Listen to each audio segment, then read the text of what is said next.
Well, digital lending in Nigeria has rapidly expanded with over 200 platforms, including fintech startups, Chinese-backed apps, and traditional banks offering fast, collateral-free credit via mobile apps. But this rapid growth has surfaced some serious regulatory, operational, and consumer issues. We also see regulatory gaps, enabling predatory lending, high interest, hidden fees, and abusive recovery tactics, prompting the FCCPC and the CBN to enact interim guidelines and crack down on illegal players. Well, join us to unpack this now. We have Oluwatoyin Olaoye, is a Chief Risk Officer at Vendor Credit. Joining me via Zoom. Great to have you on the show. Good morning. Good morning, Larry. Great to be on the show. So let's look at regulation now. How well do the existing frameworks, we've seen coming from the CBN and the FCCPC there trying to streamline, digital lending guidelines. How to address all those predatory behaviors and consumer privacy abuses in your view? Well, thanks for that, first of all. So what we've seen basically over the last couple of years is that there has been a lot happening in that digital space, right? And there still remains a gap between policy and enforcement, right? So while, like you rightly pointed out, we've introduced the limited interim regulatory framework to rein in and predatory lending, many digital lenders still operate in gray areas. And I think this sort of speaks to the fact that I think from a regulatory perspective, there's still a lot that needs to be done on understanding the digital lending space and putting the right policies in place to ensure that this doesn't happen.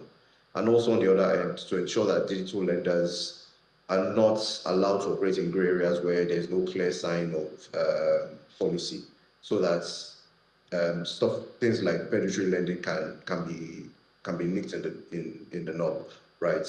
So you have a situation where that gap exists between policy and enforcement, and so a lot of this is still ongoing in Nigeria.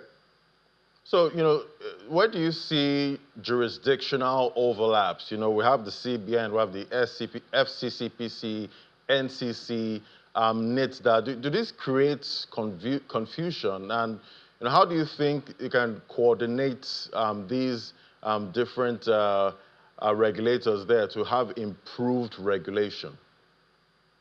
So in situations like that, what I have done and what we have done personally at Vendor Credit that has worked for us is to ensure that you have a robust compliance team in place that understands the regulatory policy for each that has been issued by each of these regulatory bodies. So if it's from either the FCCPC, the SEC, or the CBN, right, you need to ensure that your team understands each policy and has a robust conversation with the regulators at all times, right? So, and what this does for you is that that engagement sort of allows knowledge to be passed across board. So in terms of, staying on the fine line of regulation, you are not caught out entirely, and you understand what the requirements from each of these guys are. And so in situations where you even have overlaps, right, you can speak to it and say you've had discussions or you've adhered to certain rules that have been provided by the SEC, and even push back in some cases and say, oh no, this is not covered by this, what you guys are doing. We've already, aligned ourselves, or we've already adhered to it, obviously because this policy or the circular has been issued by another body. So you need to have a robust engagement with each of these bodies at every point in time to ensure that you are compliant on those fronts. Right, and mostly digital lending, that happens mostly over the internet. Talk to me about some of the top cyber risks, faced by, the digital lenders. At this point, we know there's phishing, there's DDoS, internal fraud. How are they, navigating all of this? So one of the top risks could be cybersecurity, right? Cyber criminals are getting more sophisticated. In Nigeria, as at the last data that we had, I think between 3,000 to 5,000 cybersecurity experts, and that's just a fraction of the amounts that you actually need to nip this in the bud. And so for a lot of digital lenders, right, cybersecurity continues to be a challenge. I say this because a lot of lenders are also heavily reliant on third-party infrastructure, right? So if it is your cloud services, your KYC tools, for people who have outsourced their credit scoring to third parties, right? And so what this introduces is a lot of operational risk, particularly when you have downtimes or when data leaks occur. And so for us, it's a major concern. And once data is leaked, it erodes trust, reputational risk comes into play, and then data breaches itself can be devastating. And so what we've done basically to tackle all of this is to ensure that your IT and your risk teams are constantly speaking to each other, are constantly aware of what is going on in the space, right? Ensure that you have a robust multi-layered security architecture, right?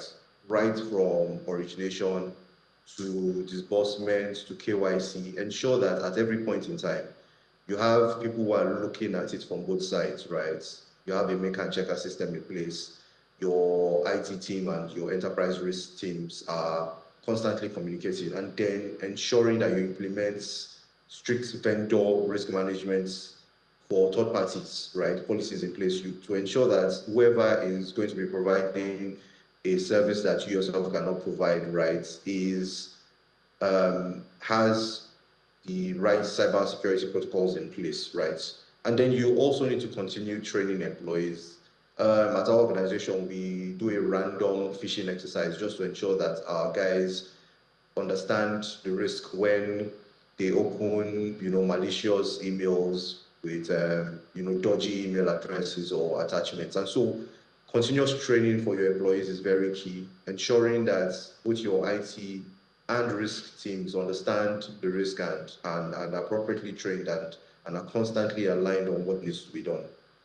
Right, and talking about being always updated, at this point, do you think it's getting harder to protect, consumer data, with these digital lenders?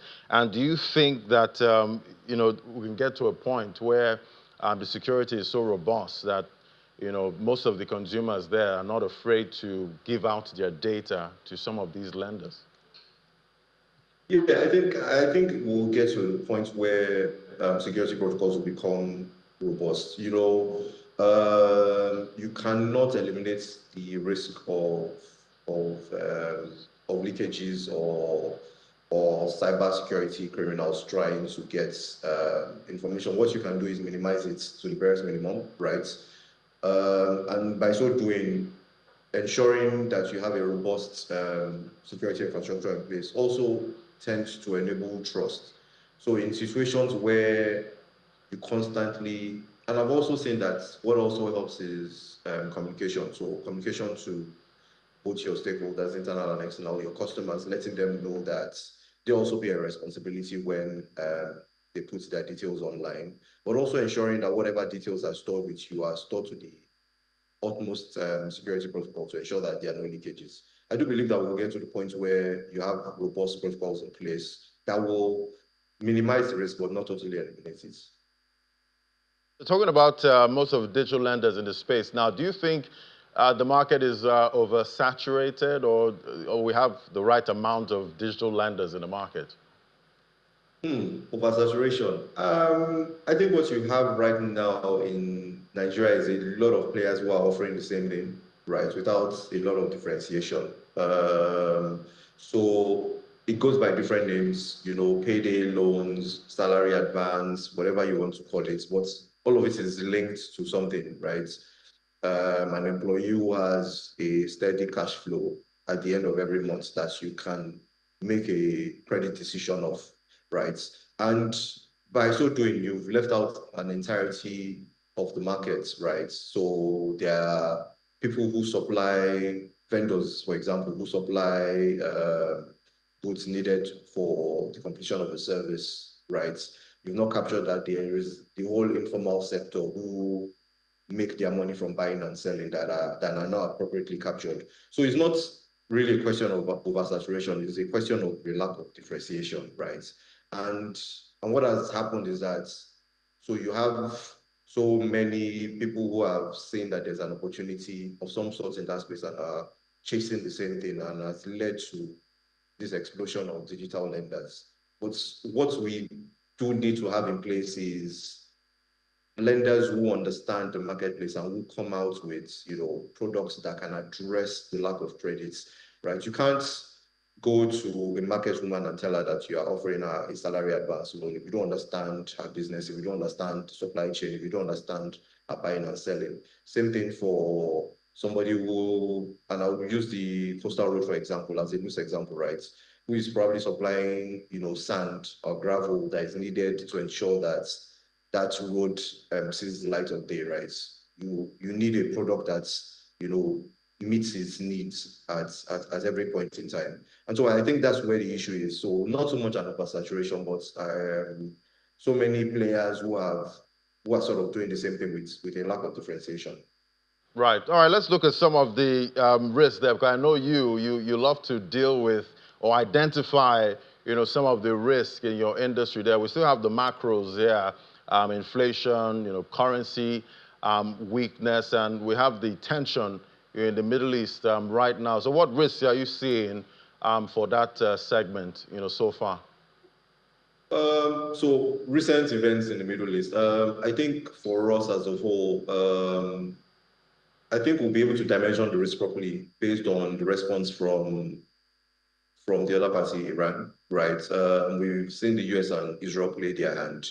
And so what you're seeing right now is just people are slowly reacting to what happened over the weekend. I think a lot of it is also dependent on the response from Iran, right? Nigeria's benchmark for crude oil is $75. We've seen it tick up slightly to 78 over the weekend.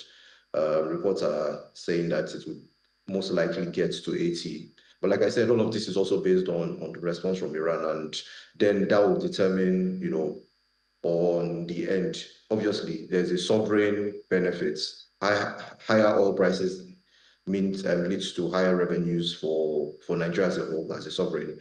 But higher oil prices, since subsidy has effectively been removed, leads to increased petroleum prices. And what happens then is a shrinking of disposable income. And then you have also the risk of inflation, because once petrol price goes up in Nigeria, every other thing, follows suits, and then you now have to deal with that on a singular basis as is, right? So that risk exists, right? There's also the systemic risk that we have a whole, right, the digital lending space, where I believe that most lenders need to embed flexibility in their models, right? Dynamic interest rates, grace periods, because with whatever is happening in the macro has a significant impact on whatever you're doing as a business. And so you need makers to assist with stabilization tools. A lot of lenders right now do not appropriately or cannot appropriately ring fence their financing because of lack of things like guarantees or credit risk insurance.